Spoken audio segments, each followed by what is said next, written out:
selamat datang di channel yang masih sepi ini. Ini merupakan video sekilas tentang spesifikasi umum Bina Marga tahun 2018. Walaupun ini sekarang tahun 2020, mungkin ini hanya sekedar refresh ya, dari catatan kecil dari saya tentang spesifikasi umum 2018. Oke, kita lanjut. Jadi ada outline-nya dulu. Yang pertama kita akan membahas definisi spesifikasi.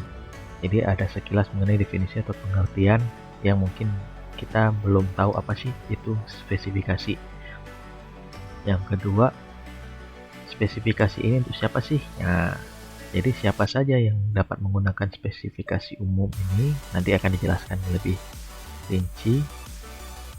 Yang ketiga itu adalah ketentuan dalam spesifikasi umum Bina Marga tahun 2018.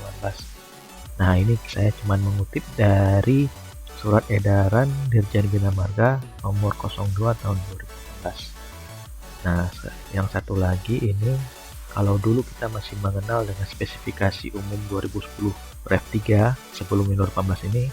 Nah, ini ada yang 2018 nanti sekilas tentang perbandingan isinya aja. Jadi hanya perbandingan divisi dan isinya sedikit aja. Gitu. Oke. Selanjutnya kita melihat dari KBBI. Nah, ini main definisi tadi ya.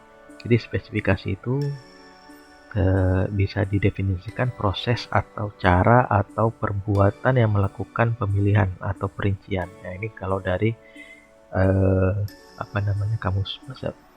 kamus besar bahasa Indonesia.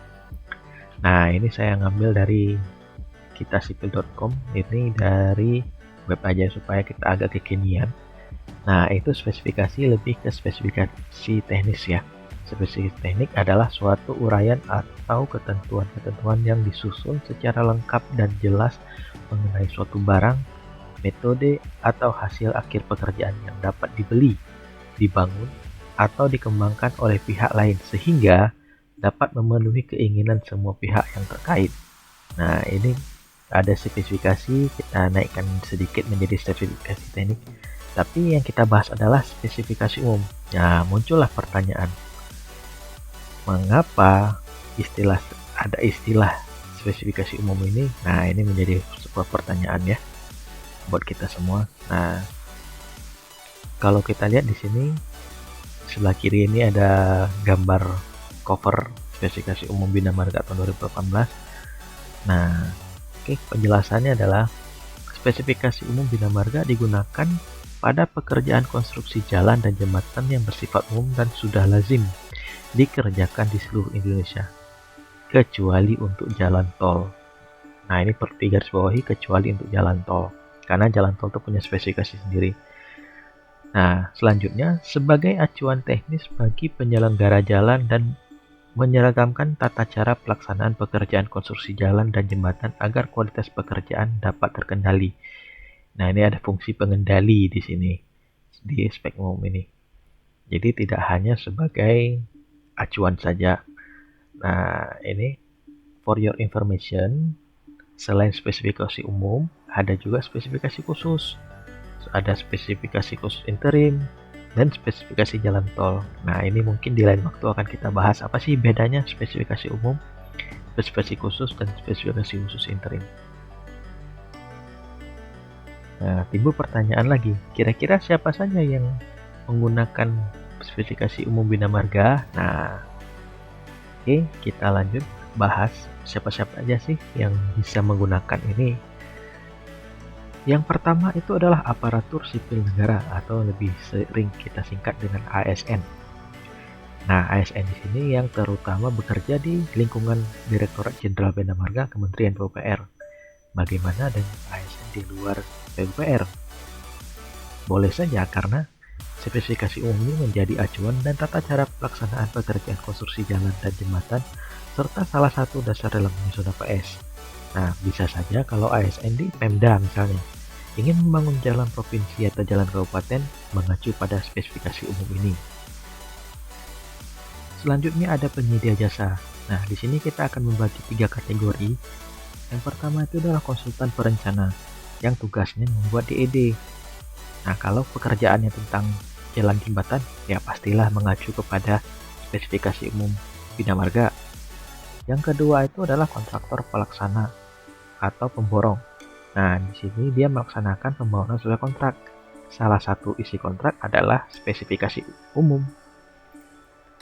Yang ketiga adalah konsultan supervisi atau pengawas. Nah, spesifikasi umum Bina Marga kalau pekerjaannya jalan pasti menjadi acuannya dalam mengawasi si kontraktor atau pelaksana tadi.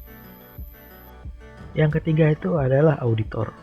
Nah, auditor ini kerjanya ya mengaudit pekerjaan yang telah selesai. Nah, di sini ada dibagi dua, ada auditor internal maupun eksternal. Kalau contohnya itu, kalau di internal itu ada inspektorat. Nah, baru-baru ini juga sedang dicanangkan ada yang namanya UKI, Unit Kepatuhan Internal. Nah, kalau dari eksternal itu BPK. Nah, ada pihak lainnya ini, kita ambil contoh saja akademisi. Nah, spek ini juga bisa sebagai bahan ajar di perguruan tinggi. Nah, selanjutnya kita melihat apa sih ketentuan di dalam spesifikasi umum ini.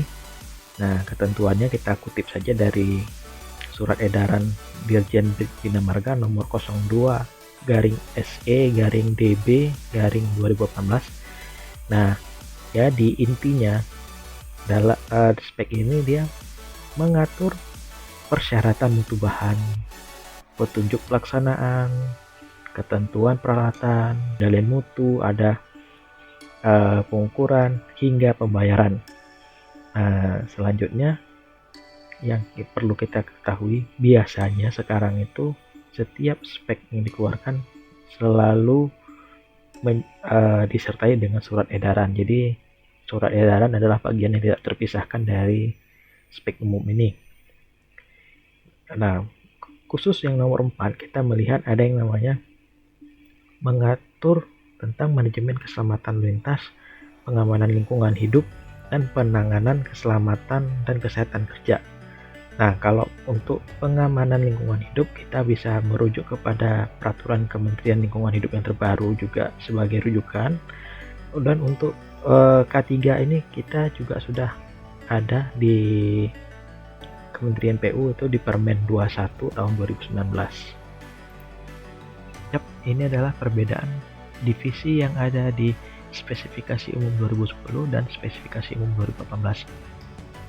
Yang paling mencolok perubahannya adalah di divisi 4 dan divisi 8. Mungkin akan dijelaskan di video lainnya mengenai perbandingan antara spesifikasi umum 2010 dan 2018. Nah, mungkin bagi yang belum tahu, spesifikasi umum 2018 sudah keluar revisi 1-nya. Oke, sekian dari video ini.